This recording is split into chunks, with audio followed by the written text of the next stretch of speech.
ගරු බ්‍රිෂාඩ් බදුදීන් මන්ත්‍රතුමා ඔබතුමාට විනාඩි 6ක කාලයක් ලැබෙනවා. பிஸ்மில்லா ரஹ்மான் ரஹீம். சபைக்கு தலைமை தாங்குகின்ற உறுப்பினர் அவர்களே, ஒரு முக்கியமான பணத்தை, அதாவது சட்டமூலத்தை கொண்டு வந்திருக்கிறீர்கள். அதற்கு நாங்களும் ஆதரவானவர்கள்.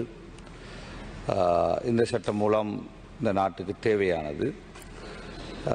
எனவே அதற்காக நன்றி சொல்கின்றோம். ஆனால் ஒரு சில விஷயங்களை இந்த நாட்டிலே இருக்கின்ற அரசாங்கம், அதிகமான மக்களுடைய ஆதரவை பெற்று வந்த அரசாங்கம், சிங்கள மக்கள் மட்டுமல்ல, தமிழ், முஸ்லீம், மலையக எல்லா மக்களுடைய ஆதரவையும் பெற்று வந்த நீங்கள் பெரிய எதிர்பார்ப்புகளை மக்களுக்கு வழங்கிவிட்டு வந்திருக்கிறீர்கள். எனவே சொன்ன விடயங்களை அணுவாக மக்கள் நீங்கள் நிறைவேற்றுகிறீர்களா என்று உங்களை கண்காணித்து கொண்டிருக்கிறார்கள் என்பதை முதலிலே மறந்து விடாதீர்கள் என்று உங்களுக்கு நான் சொல்லி வைக்க விரும்புகின்றேன். இந்த எங்களுடைய பிமல் ரட்நாயக்க போன்றவர்கள் இஸ்ரேல் நாட்டுக்கு எதிராக பலஸ்தீன மக்களுக்காக கடந்த காலங்களிலே நிறைய உழைத்தவர். நான் நினைக்கின்றேன் பலஸ்தீன நட்புறவு சங்கத்துடைய தலைவராகவும் கௌரவ பிமல் ரட்நாயக் அவர்கள் தான் இன்னும் இருந்து கொண்டிருக்கிறார். என்றாலும் இந்த அரசாங்கத்துக்கு கீழே அண்மையிலே ஒரு சகோதரர் ருஷ்டி என்கின்ற ஒருவரை கைது செய்து ஒரு பெரிய பேசு பொருளாக இந்த நாட்டிலே இருந்தது. இஸ்ரேலுக்கு எதிராக ஒரு ஸ்டிக்கரை ஒட்டினார் என்பதற்காக கைது செய்யப்பட்டிருந்தார். கைது செய்தது தவறல்ல. அவரை உடனடியாக நீதிமன்றத்திலே சமர்ப்பித்து விஷயங்களை சொல்லி நீதிவானுடைய உத்தரவின் பேரிலே நடவடிக்கைகளை எடுத்திருந்தால் அது தவறாக பேசப்பட்டிருக்க மாட்டாது.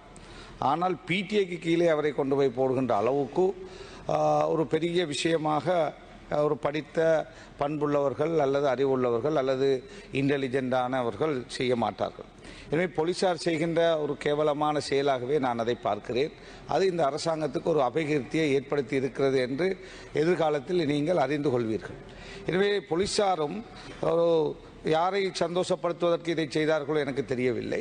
எனவே அவ்வாறான செயல்பாடுகளை நிறுத்த வேண்டும். பிடிஐக்கு எதிராக பேசியவர்களிலே எங்களுடைய கௌரவ அனுரகுமார திசாநாயக்க ஜனாதிபதி அவர்கள் கூட நிறைய தரம் அதற்கு எதிராக பேசியிருக்கிறார். இந்த பிடிஐயின் ஊடாக அநியாயமாக பாதிக்கப்பட்டவர்களில் நானும் ஒருவர். இலங்கை வரலாற்றில் ஒரு பாராளுமன்ற உறுப்பினர் பிடிஐக்கு கீழே கைது செய்யப்பட்டார் என்றால் நானாக மாத்திரம்தான் இருக்கிறேன். எனவே இன்று நான் நிரபராதி, எந்த ஈஸ்டர் சண்டே குண்டு தாக்குதலோடு சம்பந்தம் இல்லை என்று நீதிமன்றத்தால் சொல்லப்பட்ட ஒருவர், விடுவிக்கப்பட்ட ஒருவர். எனவே அதே போல் ஆசாத் சாலி, ஹிஜாஸ் ஹிஸ்புல்லா, அஹ்னாப் ஜசீம், அதே போல் ராசிக், பல சகோதரர்களை இந்த பிடிஐயின் ஊடாக இந்த கொலையை, ஈஸ்டர் தாக்குதலை யாரோ செய்துவிட்டு அதை மறைப்பதற்காக அநியாயமாக பிடிஐ பயன்படுத்தினார்கள். இன்று கூட சிறையிலே எத்தனையோ முஸ்லிம் இளைஞர்கள், உலமாக்கள், கல்விமான்கள் இந்த பிடிஐக்கு கீழே கைது செய்யப்பட்டு 4-5 வருஷம், நீங்கள் அல்ல இதற்கு முன்னர் கைது செய்யப்பட்டவர்கள் சிறையில் இருக்கிறார்கள். அவர்கள் பிள்ளைகள் இன்று பிச்சை எடுக்கிறார்கள். நேற்று ஒரு தாய் கோல் எடுத்து சொன்னார், நான் பிச்சை எடுத்து என் பிள்ளைகளை பார்க்கிறேன் என்று. அந்த அளவு இந்த விஷயத்திலே பிடிஐக்கு கீழே கைது செய்யப்பட்டு சிறையில் இருக்கின்ற அநியாயமாக, உங்களுக்கு தெரியும், இன்று இந்த ஈஸ்டர் குண்டு தாக்குதல் என்பது ஒரு பேசு பொருளாக, அதாவது இந்த அரசாங்கத்தின் மீது ஒரு பெரிய நம்பிக்கை வைத்து நீங்கள் உண்மையானவர்களை கண்டுபிடிப்பீர்கள் என்ற நம்பிக்கையோடு மக்கள் வாக்களித்திருக்கிறார்கள். எனவே அவ்வாறு இருக்கின்ற பொழுது அநியாயமாக சில கிளாஸுக்கு போனார்கள், அங்கு போனார்கள், இங்கு போனார்கள் என்ற காரணத்தால் கைது செய்யப்பட்டவர்கள் இன்னும் அவர்கள் விடுவிக்கப்படாமல் இருப்பதனால் அவர்கள் பல ஆண்டுகளாக பேசுவதற்கு, வழக்கு பேசுவதற்கு இந்த காலம் லோயரை பிடிப்பதாக இருந்தால் 10 லட்சம் 20 லட்சம் தேவை. அவர்கள் இன்று அன்றாட சாப்பிட முடியாமல் இருக்கின்ற பொழுது அவர்களால் பேச முடியாத ஒரு துப்பாக்கி நிலையில் இருக்கிறார்கள்.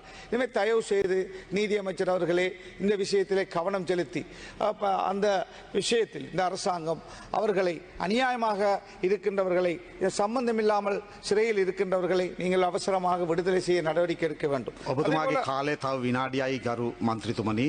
தெந்தமாய் படங்கத்தி. எனவே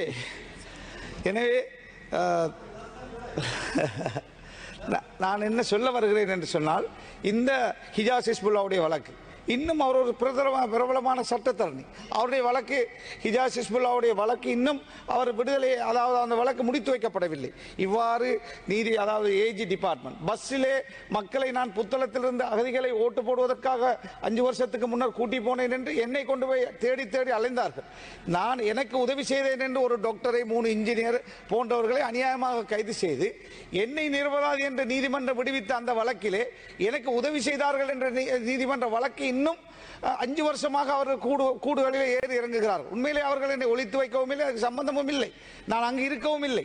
ஆனால் அவ்வாறு அவர்களை அந்த வழக்கு இன்னும் முடித்து வைக்கப்படாமல் அந்த மாதிரியான நிலை இருக்கிறது. எனவே ஏஜ் டிபார்ட்மெண்ட் நிலை இவ்வாறான வழக்குகளை கிடப்பிலே போடாமல் அநியாயமாக நீதிமன்றத்திலே ஏறி இறக்குகின்ற அந்த நிலையை மாற்றி அவசரமாக இவர்களை விடுவிக்க நடவடிக்கை எடுக்க வேண்டும் என்று நாங்கள் வேண்டுகோள் விடுக்கின்றோம்.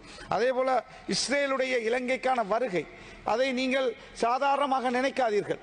இவ்வாறு தான் காசாவுக்கு பலஸ்தீனத்துக்கு இஸ்ரேலர்கள் வந்து இன்று அவர்களை அழித்து ஒவ்வொரு நாளும் உயிர்கள் அழித்து கொண்டிருக்கிறது. அவர்கள் அழிந்து கொண்டிருக்கிறார்கள். பச்சிலம் பாலர்கள் அழிந்து கொண்டிருக்கிறார்கள். ரமலான் மாதத்திலே நோன்போடு உயிர்கள் அளிக்கப்பட்டுக் கொண்டிருந்தது.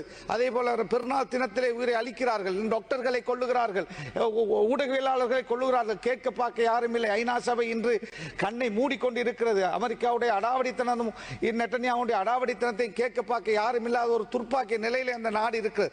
அவ்வாறு அந்த மக்கள் துன்பப்படுகின்ற பொழுது இஸ்ரேலர்கள் இலங்கைக்கு வந்து சுற்றுலா பயணிகளாக வெலிகமையிலே ஒரு மதஸ்தாபனம், கொழும்பிலே மதஸ்தாபனம், இங்கு பல சொத்துக்களை வாங்குகிறார்கள். நாளை இலங்கையிலே பெரிய அநியாயத்தை சிங்களவர்களுக்கு முஸ்லிம்களுக்கு இடையிலே, தமிழர்களுக்கு முஸ்லிம்களுக்கு இடையிலே இவ்வாறான ஒரு மோசமான நடவடிக்கை ஏற்படுத்தி இந்த நாட்டை இன்னும் ஒரு எரிகாடாக, சுடுகாடாக, ஒரு மோசமான நிலைக்கு பொருளாதாரத்திலே போவதற்கு கொண்டு போகக்கூடிய வாய்ப்பு இருக்கிறது. எனவே தயவு செய்து இஸ்ரேலுடைய வருகையை லேசாக கருதாதீர்கள்.